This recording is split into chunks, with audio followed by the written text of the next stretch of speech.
What's up, guys? Welcome back to Point Kentucky. My name is Hunter Mitchell, and I am once again joined by Leah Edmond in Arizona. How are you, Leah? I'm doing good. How are you? I'm good. We have a guest that you all are very familiar with. Good to see Reagan Rutherford back in front of us again. She's missed a few games. Reagan, how have you been? I've been good, hanging in there, Good. just getting done with injuries. So yeah, I've been great. Well, it looks like the Cats have been great as a whole because Kentucky picked up its biggest win of the season on Sunday, sweeping Tennessee. Leah and I have been asking for a sweep all year long. I don't think either of us thought it was going to come against Tennessee on the road, but the Cats got it. So, Reagan, that's your first match back. Let's just do a quick overhaul of that match. What in the world went right for you guys on Sunday? How were you all able to flip the script so completely over Tennessee and get that sweep? I think everything just finally clicked. We had been working on smoothing out our offense and connecting our defense with our offense, and everything just fell into place in that game. And even our mindset, we were just really trying to get a sweep, even if it was against a top 10 team. So that really just got fuel under our fire, and we were just ready to go out there and compete and showcase what we have improved on during that week off. So you would never know that you were injured with how you played on Sunday. How was that week of practice coming back into it? You looked like you didn't miss a beat.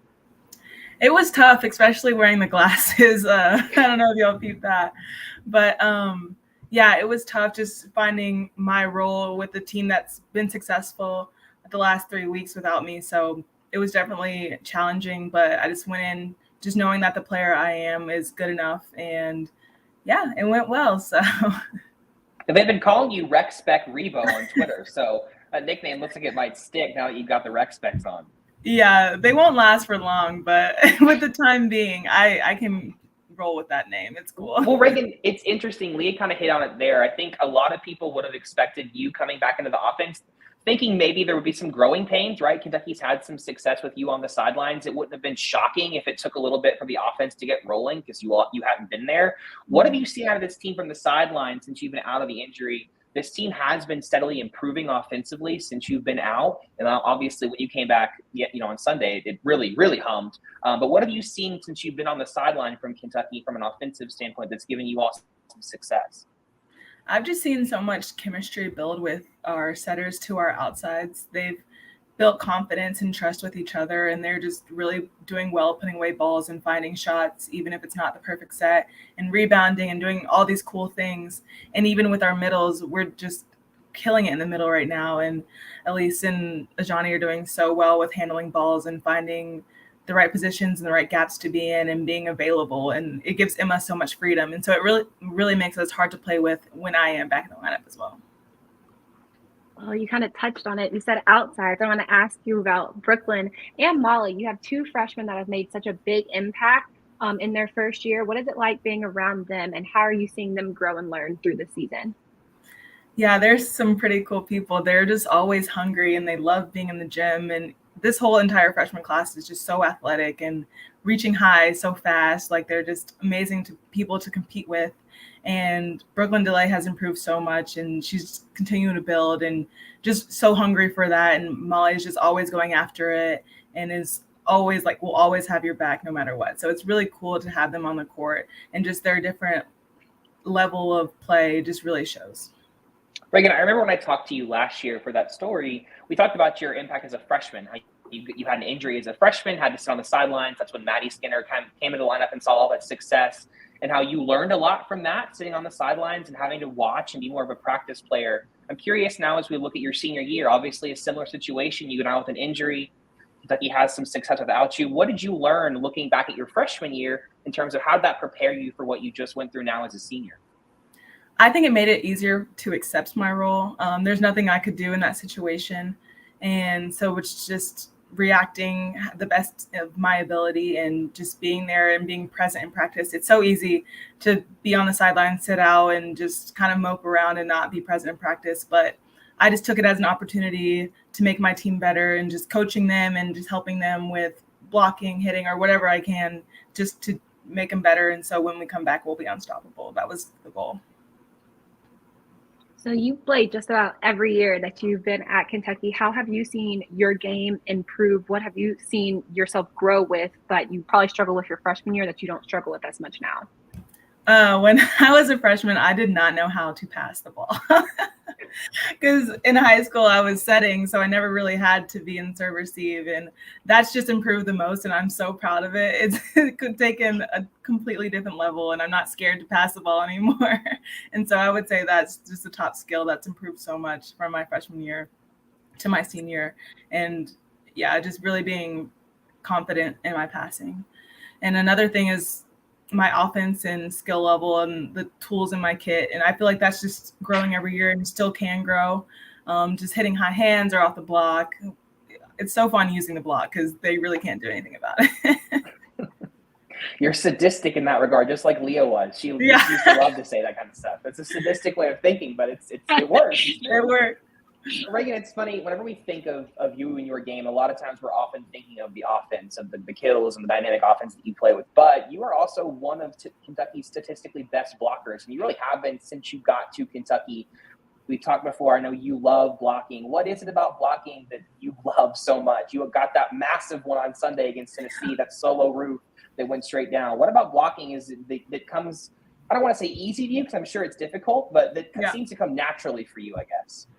I'm glad you said that because it does not feel like it's natural. Blocking is a very hard skill, and you could do everything perfect, and you just don't have a result for blocking. And so it's just really hard mentally to deal with. But I think just being the athletic player that I am and really keying into our technique and just doing it and wanting it, that's basically what it is. And yeah, that block during Tennessee, I think that was the best block of my entire career.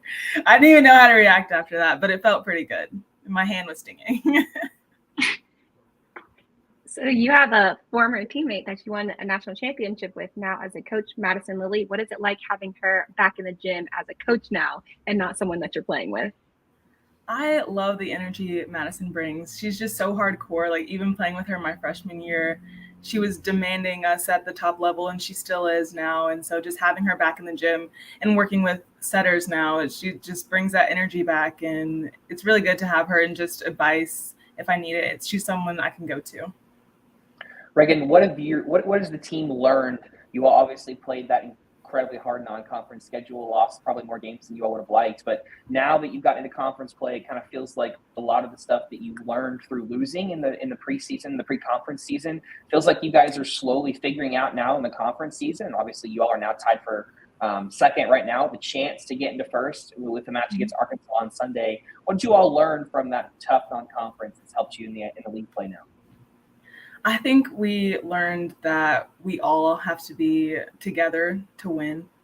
Some people had good matches, but then other people wouldn't. And, it was just kind of a chemistry thing. And we really worked on that and just being there for each other and lifting each other up. That's a theme of our team this year, is to lift each other up. If you see a person down, just help them out and just help them have a good day. And so it's just not a bad day. It doesn't have to be great, but it has to be good. And so I think we're just playing together and working together and really communicating when something goes wrong and immediately flipping a switch so it can go right the next time. So this weekend you have an interesting matchup of teams. You have a Mississippi State team that just upset Florida, which definitely shocked everybody in the volleyball world. And then you have an Arkansas team that has been on a roll all year. What is the mentality game plan going into this weekend? I think we just have the same mentality we played Tennessee with. Like, this is ours. The SEC is ours, and we want to keep that legacy going. And it takes everyone. It takes all 17 of us to be all in, and we're just motivating each other, lifting each other up, and we just don't want to see another team with the SEC title. Reagan, Leah, mentioned the Arkansas match. This is an Arkansas team that's old and experienced. You've obviously played them. You're a senior as well, so you're familiar with Taylor Head and Jillian Gillen. Those are really kind of the two heads of the snake for Arkansas, especially Gillen. She's an undersized outside hitter, but she can put up kill numbers very quickly. She's an explosive outside. Obviously, you're probably going to be going up against her on that right pin, blocking up against her. What's it like playing against a player like Gillen that might be undersized but is an explosive athlete and still knows how to use the block the way that she does? It's just all about being disciplined as a blocker and the attacker, going against her defensively and offensively, so she can get up. And so that's just something she can use me and I can use her. And it's just kind of this back and forth thing, and it's a competition, and I just love to embrace that type of thing, and especially when it's an amazing attacker. The goal is to shut them down, so that my mindset is I'm just going to make her, I'm going to make this hard for her. So you're about halfway through the season now. What are your goals personally on how you want to finish, how you want to play? Is there anything like you're hitting wise, blocking wise that you're really focused on going into the end of the SEC and into tournament time? Yeah. Well, a dream of mine has been to reach 30 kills in a match. And so I'm still gunning for that. That's just my dream and my goal. And I want to see it happen and manifesting that it will happen. So yeah, doing that and just accepting my roles and, going all in and 100% and doing whatever I can do. It may not be exactly what I want, but it's what's best for everybody around me. And so just doing it to the best of my ability. Reagan, obviously you've had a few years with Emma as your setter here at Kentucky. What have you seen from her game now? She's a junior, you're a senior. What have you seen from her this year that's a little bit different, maybe an area of her game that's evolved, obviously, especially lately in this last month or so? She's a 3 straight SEC freshman or setter of the week. It seems like she's taken her game up another level somehow, especially in the last month. What have you seen from her in her junior campaign that's made her so successful, even more than she already was? She's been working a lot on running the offense still fast in practice, and we just see that more and more every day. Like, it feels like every day she's stepping a foot further off the 10-foot line, and she's just going to the 15 and to the 20 and just still keeping tempo. And so she's really been working that, and it's been really well for our outsides and middles, honestly. I'm going to ask you about another teammate. Elise Getzinger has had a phenomenal senior career as well, and we've been able to see her evolve from her freshman year now. What have you seen personally, like in the gym, off the court, that has changed so much with her? Yeah, I'm so proud of the season Mel's having. Her nickname is Mel, for anyone that didn't know that. But she has just been locked in and really gunning, and she has this way about her right now, like this swag to her, and she's just playing loose, and I just love that for her. And she's playing with so much confidence. And if anyone tries to talk to her across the net like they did at Tennessee, she's shutting it down immediately. And it was for the best because she went off in Tennessee. Reagan, it's funny. It's strange to look at Kentucky at this point in the season and almost think they have a little bit of an underdog mentality. You all are sitting at 20th in the country right now, and there aren't many people talking about you guys in terms of who can make a deep run in the tournament. And when you look at the national landscape, who's kind of a dark horse, you don't hear Kentucky's name thrown around a whole lot right now. Part of that's obviously the non-conference schedule, but it feels like you all are beginning to play like one of the best teams in the country. When you look at kind of the pieces that you all have offensively and even defensively, this team's a dark horse. Are you all embracing, do you all feel that underdog mentality at all? Are you embracing it, or is that something that just kind of what we're seeing on the outside? What's kind of the mentality in the locker room in terms of that? Yeah, I feel like we definitely think of ourselves as the underdogs just with the preseason that we had, and it was pretty challenging, and we did go pretty far down in the listings, but honestly, we try not even to look at the listings, and we just really lock in on the potential that we have, and we're getting closer and closer to that every day. And so it's a confidence thing, and it's an underdog mentality, and so it just kind of goes hand in hand, and they work with each other, and we just have this really cool system going right now. Hunter, I don't have any more questions. If you have any, you're free to ask, but I asked all mine. I don't. That was my last one too, so that's perfect timing. Reagan, thank you so much for joining us. Really appreciate it. Good luck this weekend. Hopefully I'll come away with 2 more wins for us to talk about next week. Awesome. Thank y'all for having me. This is awesome. Thanks, Reagan. Good to see you back on the court. All right, Leah, let's delve a little bit deeper into that Tennessee match. We got to talk about it with Reagan, obviously, but let's kind of go with some generalized thoughts. What did you see from Kentucky against Tennessee out of that match? I saw an extremely balanced offense, which is something that we kind of had been seeing. But that adding Reagan back into that offense, but that was already rolling, made such a huge difference. You could tell that there was a little bit more less pressure on the left side pins to kind of have to kill every ball. And you saw the middles get way more involved than we probably have ever seen them all season. And that really shows kind of like the impact that Reagan has. She pulled the block automatically. So like it wasn't like, oh, she's been injured, we don't know what she's going to do. It was like, oh, she's back and we know what she's capable of. So we have to watch out for her. And that just opened up the offense so well. And they just played so clean. Tennessee made a lot of like mistakes that you were just kind of like, oh man, like I know you want that back. But Kentucky just played clean and they finished. They finished sets. I think that was the second set that Tennessee Yep. got like five match points in a row, but like Kentucky weathered that storm and they still finished that match. They didn't let Tennessee come back and steal that set. And so I think that's the most complete game that I've seen them play, from serving to passing to defense, hitting wise, blocking wise was phenomenal. I just think that was like a complete game, and that's like the Kentucky we had been waiting to see all season long. Yeah, and you mentioned the middles. 24 kills for your two middles in a 3-set match is an absurd number. I mean, you just don't see numbers like that out of middle blockers. Maybe out of some left pins or even some right pins, but out of your two middles, that's a crazy. I mean, 24 kills in a match, I would think would be a 5-setter, a 4-setter. I mean, that's just, you're really having a good day. 3 sets is crazy. You kind of touch on it with Reagan. Elise Getzinger was automatic on Sunday. I mean, they could not stop her on the slide. Even Ajani out of the middle, on that quick set was absolutely absurd. And I think when you look at what Brooklyn is giving Kentucky from the back row, it's no longer just a quick little addition. I mean, they are going to Brooklyn regularly in the back row now. We talked early in the year about Kentucky struggling in those 2-hitter rotations when Emma's in the front with, Elise and Megan, or Ajani and Megan. And it feels like now they aren't getting caught in that rotation nearly as much, because Brooklyn is coming out of the back row and coming out of it with so much efficiency. I mean, she had several kills against Tennessee out of that big set where they were absolute hammers. I mean, there was no chance of them being dug. So that part of the game has been wildly impressive. And you mentioned the balance. To get that distribution from your middles, your right side, and your left pins, we still need to see a little bit more out of Megan Wilson. Only 5 kills and 3 errors. You still want to see more from her in that L2 spot. But when you're getting that much production from both your middles and your right side and Brooklyn, you got to think someone's going to not get as many. And, it might be that. But Kentucky offensively was great.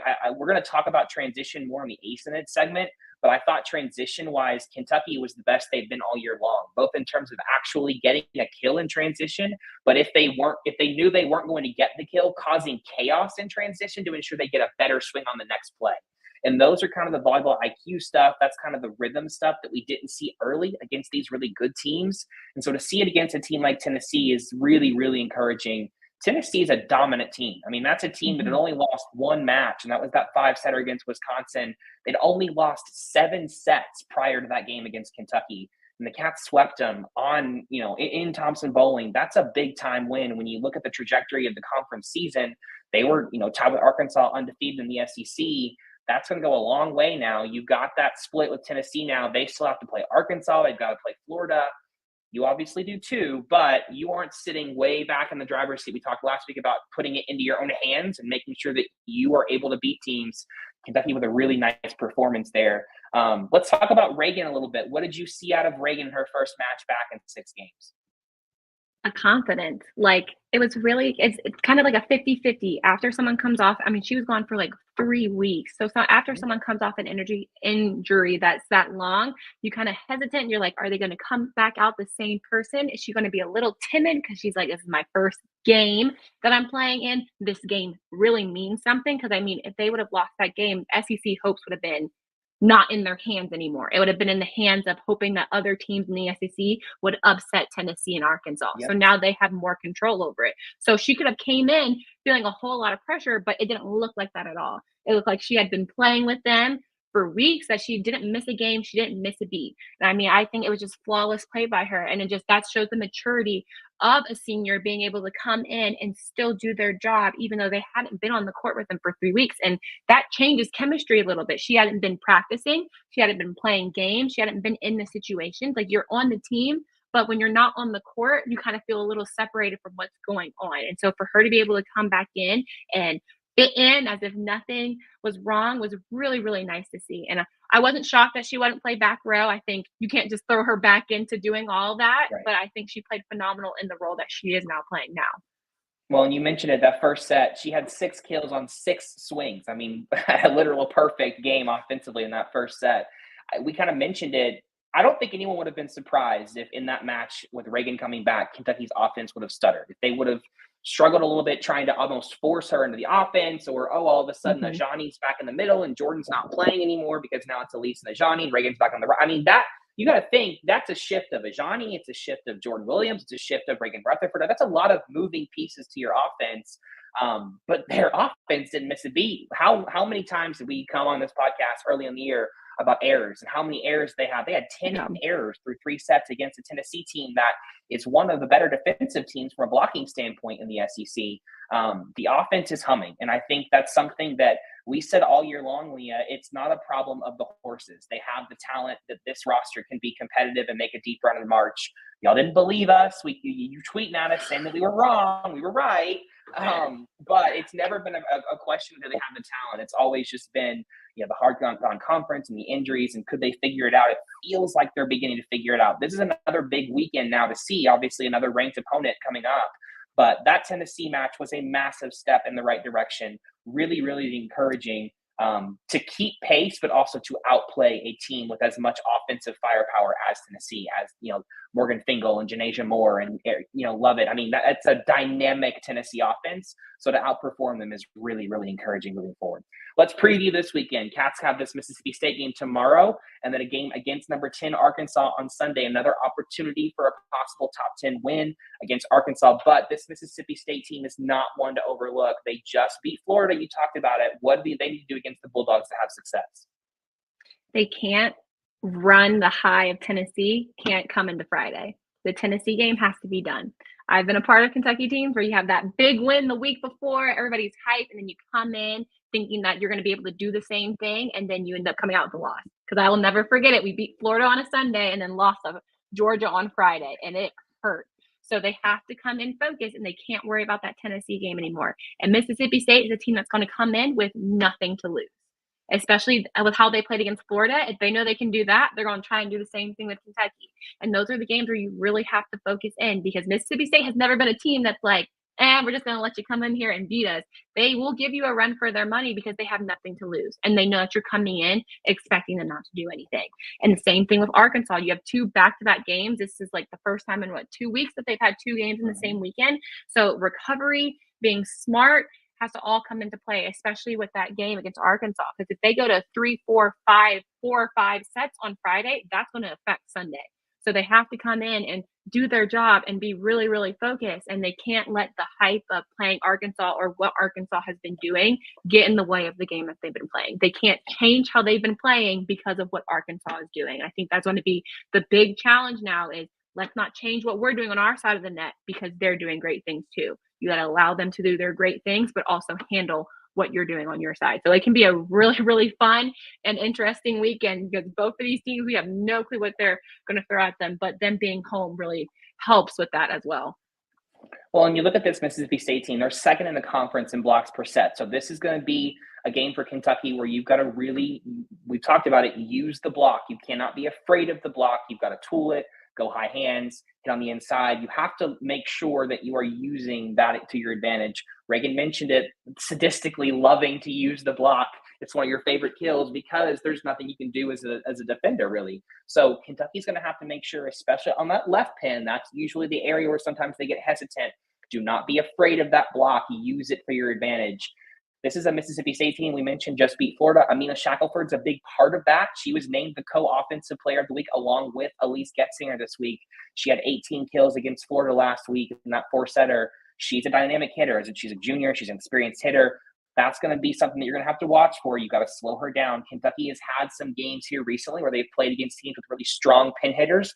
Obviously, Morgan Fingal for Tennessee is the most recent example of that.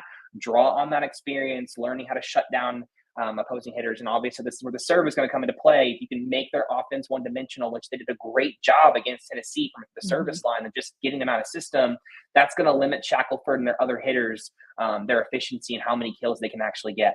Let's transition to Arkansas. This is an Arkansas team that has been on the rise for the last several years. A good team. They seem to always be in the race for that SEC title every year. This is an experienced Arkansas team. They've only lost 2 matches. Funnily enough, Tennessee had lost 1 match. It was a 5-setter to Wisconsin. And Arkansas has lost 2 matches, both of which were to Wisconsin. One of them was a 5-setter. So another team that, for whatever reason, couldn't get past Wisconsin. But this is another dynamic offensive team. Taylor Head and Jillian Gillen are great pin players for them. What does Kentucky need to do to come out with another top 10 win on Sunday? they're going to have to play clean, and it's going to be a serve and pass game. It's not going to be an offensive defensive game. It's going to be how well can you serve to get them uncomfortable? How are you going to point? Because I mean, I know it myself. You're going to aim at those hitters. You're going to work them in serve receive so they're more tired when they're swinging. And so it's going to be serve pass game. How well can Kentucky serve and how well can they pass? Because the reason they had 24 kills in the middle is first that transition game, and second because they were passing so well that it opened up the offense that you were able to set them. If you don't pass well, the middles become non-existent and it becomes very easy to block the outside pins. So it's going to be really much that serve and pass game, but also like we said, they have to be smart hitting wise. That volleyball IQ has to come into play, not sending easy ball over. I remember the commentator was like, I don't like when they set the ball over the net. And in my opinion, I hate it too, because unless you're sitting it to the right spot, it is so easy. So it's when you're in those types of like, I don't know if I can hit this ball. I don't want to get blocked, putting it in the correct spots and taking those hitters out. So it's going to be a very volleyball IQ game and being smart about decisions that they're making. That's the biggest point of emphasis, I think, going into Sunday's match. Arkansas leads the conference in aces per set. Kentucky is going to have to pass well in order to get that offense going. You know, Arkansas has 4 players currently in the top 10 in the conference in aces per set. So this is a serving Arkansas team. They have success by getting you out of system, not even just acing you, but also just by getting you out of system so that your offense becomes one-dimensional.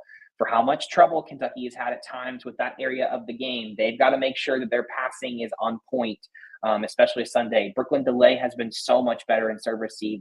I'm so impressed with what she's done as a freshman for Kentucky.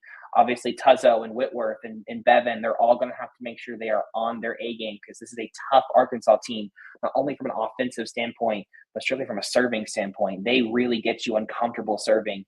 And look, we've talked about the RPI and how important that is once the NCAA tournament comes around. Kentucky is slowly climbing in that RPI. There's another big opportunity. You beat Arkansas coming off of a win over Tennessee and possibly a win over Mississippi State. Your RPI is going to keep climbing. When you combine that with what Kentucky's had in their strength of schedule and just the hard schedule they played, that's going to be something the committee really takes into account when tournament play comes around. Excuse me. So the Cats need to keep winning. Look, we need to talk about this a little bit. I think when you look at the conference numbers, Kentucky is still kind of middle of the pack in statistics wise, just when you look at the SEC. But if you look at what's happened just in SEC play, just in the matches that Kentucky has played in SEC play, they are suddenly one of the tops in hitting percentage, one of the tops in opponent hitting percentage, one of the tops in assists and kills. These numbers are climbing rapidly for Kentucky. They started low because of that schedule, but they are very quickly finding themselves at the top of most of the statistical categories in the Southeastern Conference.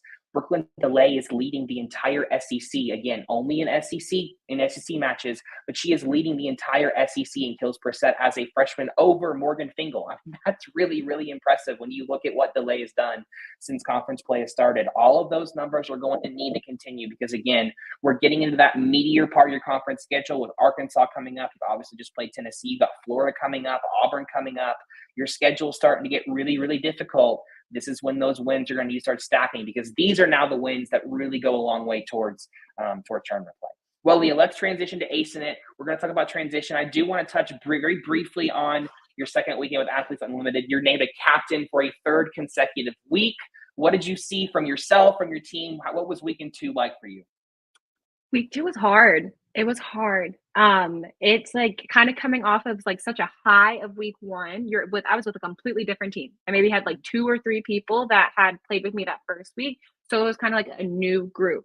And so there were some struggles. Defensively, we struggled a lot that first night, like just kind of like counting ourselves out. It was like we'd get good touches or we'd get good positioning. We just could not dig the ball. So we didn't even get to transition, which we're going to talk about. We didn't even get those points and even get those chances to get in there. So it had to be a lot of like shifting defensively wise, because I mean, we have phenomenal hitters here and everyone's really smart. And we have a lot of people who we like to call hang and bang. So they're kind of sit in the air, watch your block, and then they'll swing after. And so with them, you have to be a little bit more stocked on defense. And so that was something that we weren't doing. Everybody in the rest of the country got to see my wild side that everyone in Kentucky knows very, very well when I get very angry and I start taking out on the ball in every aspect of my game. So everybody got to witness that. Kentucky fans, I know you all remember that. Yeah, I like called my mom after the game and I was like, oh my gosh, I bought out the Psycho. I was like, I haven't been like this since college. She was like, it was nice to see again. And I was like, I don't like that. After set But one, yeah, it was set one, right? after First set match. one. Yeah, everybody was like, you were very, even the commentators were like, she is very angry right now. And I was like, I am very angry right now. And you can see it, and it changes completely how I played. So everyone here got to see that side of me. Everybody was like, oh, okay. Because like I haven't really been like that here. I haven't had the need to, but I was just like so angry. Like we got beat like 25-14 and I was pissed. And so that side of me came out. And then we played well. We played Allie's team on Monday night, and that was fun to see her across the net. And I was like, I know everything that you're going to do. And I tried to keep the ball away from her too, because I know she knows how to dig me. So it was fun to like see her from that aspect, but it's kind of weird to see her across the net still. So it's exciting that I got Kaz on my team this week, and I'm so excited to like just be front row with her again, and all the blocking and cheering that we used to do in college is like definitely going to come up, and hopefully we get Allie a couple times this week. I mean, I got to say it for this point because I'm going against her that I don't need her to play well, but I hope she plays well against everybody else but us. Yeah, we threw it back to 2021 last weekend, the first weekend with you and Allie. Now we're throwing it back to 2017 with you and Kaz. We haven't seen you all side by side in a while, so that's going to be really exciting. Again, 3 matches for you guys this week. Tomorrow it's 9:30 or 9:30 games again all weekend, correct? Mm-hmm. Yeah, so 9:30 every game. Friday and Sunday, and then you said Sunday and Monday's games are actually on ESPNU, right? They are. They That's just told us awesome. that, which is super, super exciting. I was shocked for Sunday games because of how many matches they have college-wise, but they told us yesterday that we got moved up, so that was really exciting because I've seen tons and tons of people getting to watch those games in restaurants and bars across the country. So it's really exciting when I get those pictures after a game of people getting to watch, and that we get to be on such a big network that everyone can see, because I know ESPN Plus you got to pay for. So it's nice to be somewhere where everyone can watch us. And what day do you play Allie's team? She is orange, so we will play her on Monday. So it'll be that Monday 9:30 game. So again, the finale is the Kentucky game. It's 2 weekends in a row now where the finale's been the Cats game. So you almost goodness, they're not. I want all 3 of us to be on a team, but everybody is in pursuit of not allowing me and Allie to ever be on a team again. All the other captains, I was like, y'all wouldn't let me have Allie, and they were like, absolutely not, because they know us together, that's the perfect pair, and nobody wants to let that happen ever again.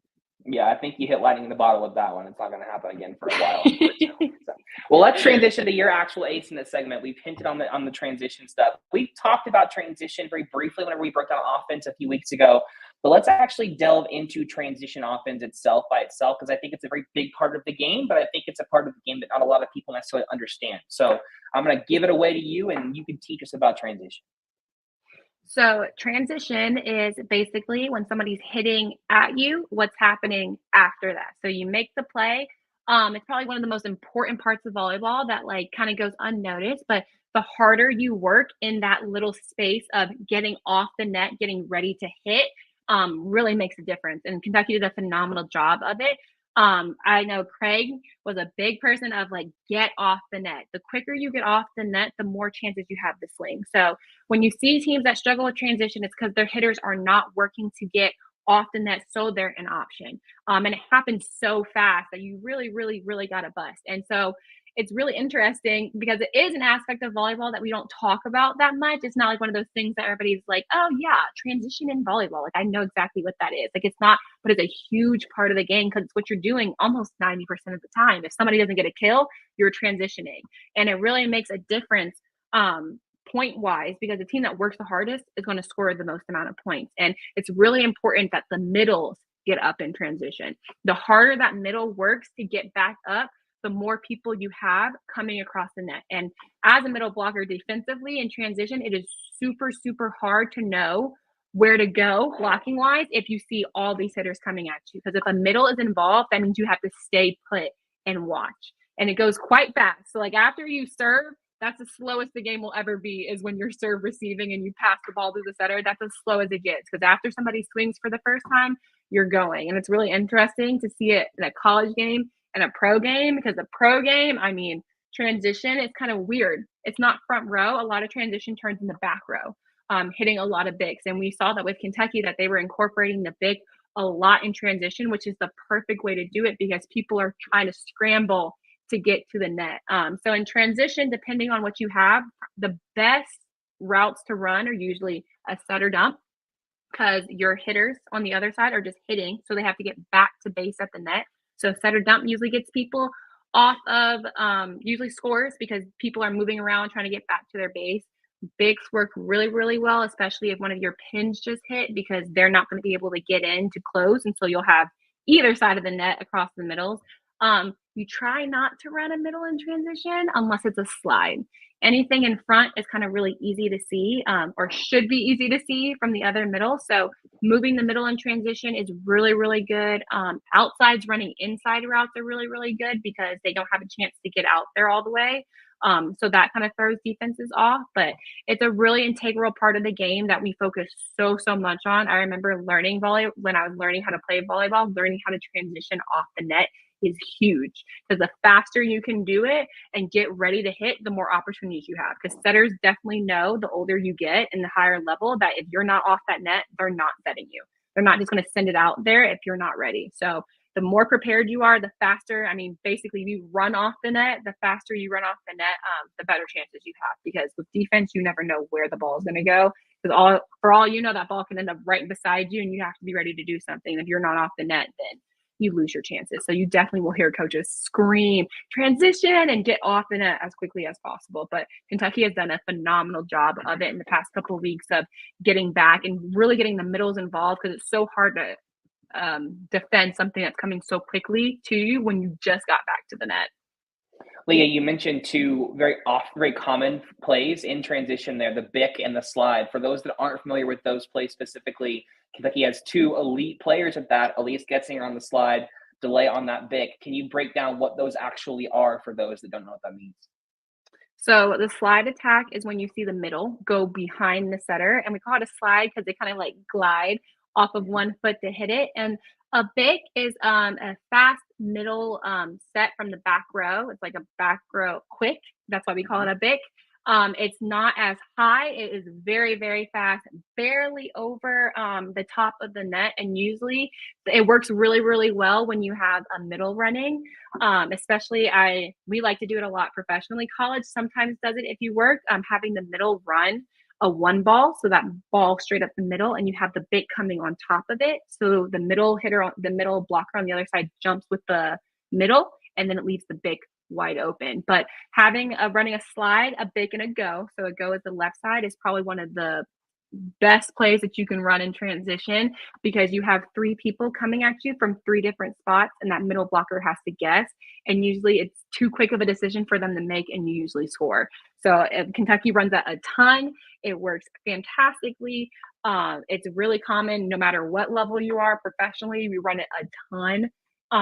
So yeah, slides and transition are my favorite things, because I just love watching a middle work so hard to get behind the setter, especially after they block. Because they block, they come to the middle of the court, and then they have to get around the setter who is coming to the net to set the ball, and they have to find the ball, locate the ball, and still be able to swing. So when middles run slides in transition, it's a beauty, because you don't understand how hard they are working to get to that point. And Elise Getzinger works extremely hard to get in some positions that just like really elevate the offense, because some middles are unable to do that, and it really stops your offense. So I have to give her props for how much work she's really doing to keep the offense open. And then she's getting kills on top of that. It's not like she's sending something easy or making an error. She's getting kills as she's working super, super hard.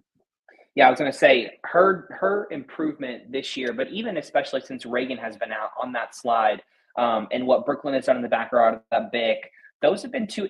Look, you never want to say that you're happy a player got injured, because obviously you want Reagan on the court as much as possible. But that injury forcing Brooklyn to figure it out quicker and have to play 6 rotations and play out of that back row and use that bick, and then forcing Elise to take on more of an offensive role. She's always been a good defensive player, always been a good offensive player, but it's really turning into a big-time option for Kentucky in transition on that slide. She's almost automatic on the slide at this point, which she's one of the better slide attackers that Kentucky has had out of the middle in a while. When you think of Kentucky's great slide attackers, you're thinking of Kaz Brown, even Emily Franklin throwing it way back. Elise Getzinger is a really, really good slide attacker. She's been excellent for Kentucky, especially this year. When you look at Kentucky too, I think what's interesting is you don't often see the right side attacker being an option in the transition, but because Reagan is back, they love setting Reagan Rutherford in transition because she's a lefty. She has that heavy arm. What have you seen? What does Reagan give Kentucky from a transition standpoint that really takes this offense to another level? Because they love going to her in transition in those out of system plays. Well, she works extremely hard, but you mentioned it, her being a lefty. Transition is so fast, and you have to think about the people on the other side of the net are trying to get back to their base. So they're trying to get back to their original positions that you sit in before you make defensive plays.